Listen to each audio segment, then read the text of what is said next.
அன்புடன் கோவிந்தராஜுலு. மணல்மேடு வெதர்மேன் வானிலை ஊடக நேயர்களுக்கு வணக்கம். இதுவரை இந்த சேனலை சப்ஸ்கிரைப் பண்ணாதவங்க சப்ஸ்கிரைப் பண்ணிங்க. தொடர்ந்து அறிக்கைகளை பெற ஆல் எனேபிள் நோட்டிஃபிகேஷனுங்கிற பெல் ஐக்கான அழுத்திங்க. ரைட்டு, இப்போ வானிலை அறிக்கைக்கு வந்துடுவோம்.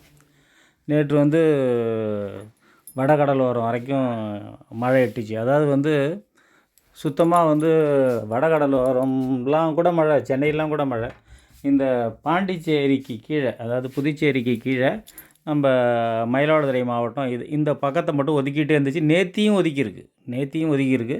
மணல்மேடை பொறுத்த வரைக்கும் ஒரு 35 மில்லிமீட்டர் மழை நேற்று இரவு. எவ்வளோ நாளில் பெஞ்சுதுன்னு கேளுங்க. கிட்டத்தட்ட 20 நிமிஷம் தான் பெஞ்சுது இந்த மழை. 20 நிமிஷத்தில் 3.5 சென்டிமீட்டர் கிட்டத்தட்ட மழை பெஞ்சிருக்கு. ரைட்டு, ரொம்ப நாளுக்கு அப்புறம். அதாவது இது எதனால் ஏற்படுது அப்படின்னு கேட்டிங்கன்னா, வளிமண்டலத்தில் நீங்கள் சாதாரணமாக ஒரு விண்டி மேப்பை பார்த்தீங்கன்னா தெரியாது. வளிமண்டலத்தில் அந்த இதை அட்ஜஸ்ட் பண்ணி, ஹைட்டை அட்ஜஸ்ட் பண்ணி பார்த்தீங்கன்னா 3 கிலோமீட்டர்லேருந்து 6 கிலோமீட்டர் வரைக்கும் ஒரு மேலடுக்கு சுழற்சின்னா அது இப்போ படத்தில் பார்க்கலாம். நீங்கள் இந்த கர்நாடகாட்ட ஒன்று இருக்குது, ஆந்திரா மேலே ஒன்று இருக்குது. அது ஒரு நீண்ட சுழற்சியாக சுற்றிக்கிட்டு இருக்குது. இதனால் என்ன பண்ணுது, தென்மேற்கு பருவமழை ரொம்ப வீரியம் குறைஞ்சதுனால, அதனால் இந்த சுழற்சியோட ஆட்டத்தால் தென்மேற்கு பருவமழை வீரியம் குறைஞ்சி கடலோர மாவட்டங்கள் வரைக்கும் அதாவது நீராவி மிகுந்த தென்மேற்கு பருவக்காற்றை அதாவது நீங்கள் சாதாரணமாக மேப்பில் பார்த்தீங்கன்னா கிழக்கேருந்து மேற்கேருந்து தான் கிழக்க காற்று போயிட்டுருக்கோம். ஆனால் மேலடுக்கில் பார்த்தீங்கன்னா மேற்கேருந்து கிழக்க காற்று வரும்.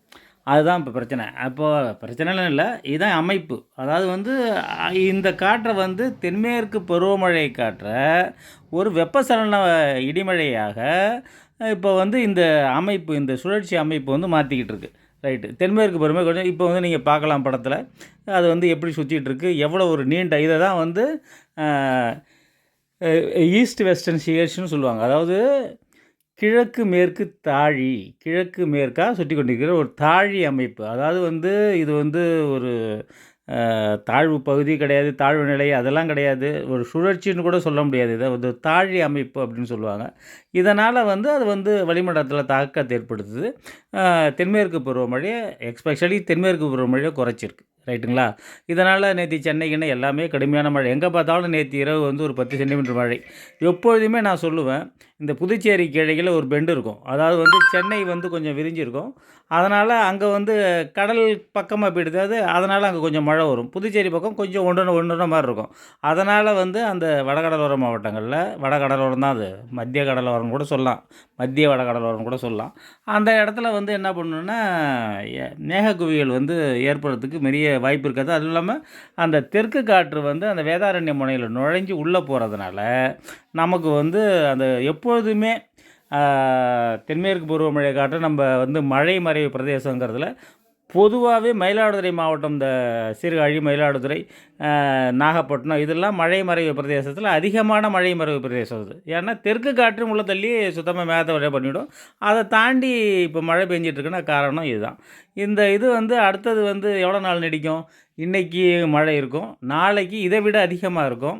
ஏன்னா கொஞ்சம் கீழே இறங்கி மேலே அது கர்நாடகா போய் மத்திய தமிழகத்துக்கு போய் கடுமையான ஒரு பாதிப்பை தரப்போகுது. பாதிப்புங்கிறத விட நல்ல மழையை தரப்போகுது. அதுவும் இல்லாமல் கர்நாடகாவில் மழையை தீவிரப்படுத்த போகுது. இது 15ஆம் தேதி. அதுக்கப்புறம் 9 to 15 எந்த பிரச்சனையுமே கிடையாதுங்க. மழை இருக்காது. டெல்டா கரையோரங்கள் அடுத்தவங்க வேலையை பார்க்கலாம். இது நமக்கு 9ஆம் தேதிக்கு மேலே ஒரு 15ஆம் தேதி வரைக்கும் நம்ம எந்த மழை இடையூறு இல்லாத பிரச்சனைகள் எல்லாம் பார்க்கலாம். 15ஆம் தேதிக்கு மேலே இந்த ஒரு சுழற்சி வங்கக்கடலில் வருது. அது பழையபடி கொஞ்சம் வடகடலோரங்கள் வரைக்கும் மாவட்டம் ரொம்ப அதிகமாகலாம் இருக்காது, மத்திய மாவட்டங்கள் மாதிரி. இந்த வாட்டி நல்ல மழை எங்கே பார்த்தாலும், அதில் எந்த விதமான சந்தேகமும் இல்லை. அதுவும் இல்லாமல் லானினா தொடங்க போகுது. இப்போ நெகட்டிவ் ஐஓடி போகுது. இப்போ என்ன ஆகுதுன்னு கேட்டிங்கன்னா, லானினா வர்றதுக்காக எல்னினோ குறைஞ்சி போய் நியூட்ரலில் இருக்குது ஐஓடி. அதுக்கப்புறம் நெகட்டிவ் ஐஓடி ஆகிடும். அதனால் எல்னினோ என்ன தாகம் போகணும்னு சொல்லிட்டு உங்களுக்கு தெரியும். பெரிய அதிகமான மழை இருக்குது. இந்த அதிகமான மழை வந்து அ பின்னாடி சம்பா இப்போ வந்து குறுவைக்கு வந்து 12ஆம் தேதி தண்ணி தொறக்கறதுக்கு வாய்ப்பு இல்லன்னு தெரிஞ்சு போச்சு. ஆனா ஜூலை மாதம் நம்பிடும் நான் சொன்ன மாரி தான் பழையபடி கொள்ளிடத்துல தண்ணி போகும். இது எதுக்கும் பிரயோஜனம் இல்லாம போப்போது. அதெல்லாம் சரிதான். அந்த விஷயங்கள பத்தி நம்ம பேசி புண்ணியம் கிடையாது. இப்ப இருக்கிற காலத்துல. அதுவும் இல்லாம இப்ப வடகிழக்கு பருவமழை, தென்மேற்கு பருவமழை வந்து இன்னும் கொஞ்சம் ஸ்டாண்டா இழுத்துக்கிட்டே போகும். இப்போ வந்து அக்டோபர் நமக்கு 1, 2 தொடங்கணும் தொடங்காது. அக்டோபர் 24, 25 தான் தொடங்கும். தொடங்குதுன்னா என்ன ஐப்பசி 8 தேதி வாக்குல தான் திருப்பி சொல்கிறேன் ஐப்பசி 8, 10 தேதி வாக்குல தான் வடகிழக்கு பருவமழை தொடங்கும். ஏன்னா அது வரைக்கும் தென்மேற்கு பருவமழையுடைய தாக்கம் இருக்கும்.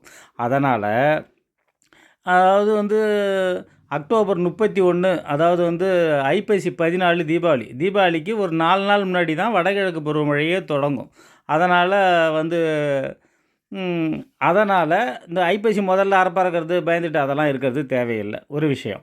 அடுத்தது வந்து நம்ம முக்கியமா வந்து இந்த ஜனவரி கடைசி வரைக்கும் மழை இருக்கு. அதாவது பொங்கல்லாம் கழிச்சு கூட பொங்கல் வரைக்குமே மழை இருக்கு. அதுக்கு முன்னாடி அறுவடை வர்ற மாரி விர விடக்கூடாது. ஏன்னா, இந்த வாட்டி நமக்கு வந்து லானினா வருடம். அதுவும் இல்லாம, நீங்க இந்த வெப்பமயமாதல் பிரச்சனையால தான் இவ்வளவும் வருது. இது அதுவும் இல்லாம இந்த வாட்டி லானினா அது வந்து அதிகமான மழையை தரும். இந்த வாட்டி வடகிழக்கு பருவமழை வழக்கத்தை விட அதிகமாக இருக்கும். பள்ளப்பான பங்குகள்லாம் நீண்ட கால பயிர்களை போட்டு வைக்கணும். சாயாத பயிரை போட்டு வைக்கணும். நிச்சயமா வெள்ள அபாயம் இருக்கு. இதெல்லாம் என்ன பண்ண போறாங்கன்னு தெரியல. இன்சூரன்ஸ் எல்லாம் அது வேற அது வேற அது அது ஒரு தனி கதை. இப்படி இருக்கிறப்ப நம்ப வந்து சூதகமா இருக்கணும். அதாவது வந்து ஜனவரி கடைசி வரைக்கும் பொங்கல் வரைக்கும் மழை இருக்கு. அதுக்கு தகுந்த மாரி திட்டமிட்டு விரைய விடுறது அந்த ரகங்கள் என்ன வயசு இதெல்லாம் வந்து நம்ம வந்து சரி பண்ணி அத விட்டுக்கணும். திரும்பவும் சொல்றேன். வைகா அதாவது வந்து ஐப்பசி 8 தேதி 10 தேதிக்கு மேல அதாவது வந்து அக்டோபர் 24லேருந்து 26க்குள்ள தான் வடகிழக்கு பருவமழை ஆரம்பிக்கும். அக்டோபர் 31 தீபாவளி. அதாவது வந்து ஐப்பசி 14 தீபாவளி. ஐப்பசி 8, 10 தேதிக்கு தான் ஆரம்பிக்கும். ஐப்பசி 14 தீபாவளி. அதாவது அக்டோபர் 24, 25 தான் வடகிழக்கு பருவமழை ஆரம்பிக்க போகுது. ஐப்பசி முதல்லயே ஆரம்பிக்காது. ஐப்பசி 10 தேதி ஆயிடும். ரைட்டுங்களா? இப்போ வந்து நம்ம செய்ய வேண்டிய விஷயங்கள் இந்த வருஷம் வந்து அதிகமான மழை இருக்கு. குறுவைக்கு தண்ணி திறந்து விடல. நம்ப வந்து பம்பு செட் விவசாயம் சொல்லல. பம்பு செட் விவசாயில இன்னொரு பிரச்சனை ஒண்ணு இருக்கு. பம்பு செட்டு ஏகப்பட்ட இடத்துல எங்கள் ஊர்ல மேமோட்டார் எல்லாமே நின்னு போச்சுங்க. நான் ஏற்கனவே பல வீடியோகள்ல சொல்லியிருப்பேன் போன வாட்டி, இந்த நடக்க போகுதுன்னு சொல்லிட்டு. அது நடந்துடுச்சு. அந்த அந்த சோகம் நடந்துடுச்சு. பல இடத்துல கொஞ்சம் டெப்த்து குறைவா போட்டிருந்த மோட்டாரு, சப்பு கூட நின்னு போச்சுன்னு சொல்றாங்க. ரொம்ப வேதனையா இருக்கு. அதாவது என்னத்த சொல்றது இத? இவ்வளோ ஒரு மோசமான நிலைக்கு டெல்டா போகும்லாம் நான் நினைக்கவே இல்ல. சரி அவங்க வந்து உப்பு தண்ணிய நம்பி போர் போடுறவங்கலாம் வேதாரண்யத்தில என்ன பண்ணுவாங்க? அவங்கலாம் வந்து இந்த தண்ணிய தான் நம்பி இருக்கணும். குறுவைய வந்து இத நம்பி மானாவாரியும் பண்ண முடியாது. ஆனா, மழை இருக்குங்கிறது மட்டும் நிச்சயம். மழை இருக்கு. இந்த வருஷம் லானினா வருடம். ஆ பாசிட்டிவ் ஐஓடி.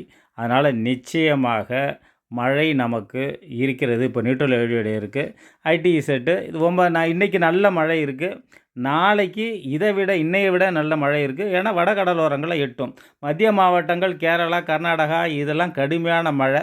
நான் சொன்ன மாரி ஜூலை 15க்குள்ள கர்நாடக அணைகள் நிரம்பி உபரி நீர் நமக்கு வர்றதுக்கு ஆரம்பிக்கும். அதனால நம்ம தெரிஞ்சுக்க வேண்டிய விஷயம், இன்னைக்கு மழை இருக்கு, நாளைக்கு மழை இருக்கு. அதுக்கப்புறம் நாளையிலேருந்து காற்றினுடைய வேகம் அதிகரிச்சிரும். தென்மேற்கு பருவமழை கொஞ்சம் வீரியம் பெறும். அதாவது வந்து ஒரு 10ஆம் தேதிக்கு மேல. ஓரளவுக்கு புரிஞ்சிருப்பீங்கன்னு நினைக்கிறேன். நன்றி, வணக்கம்.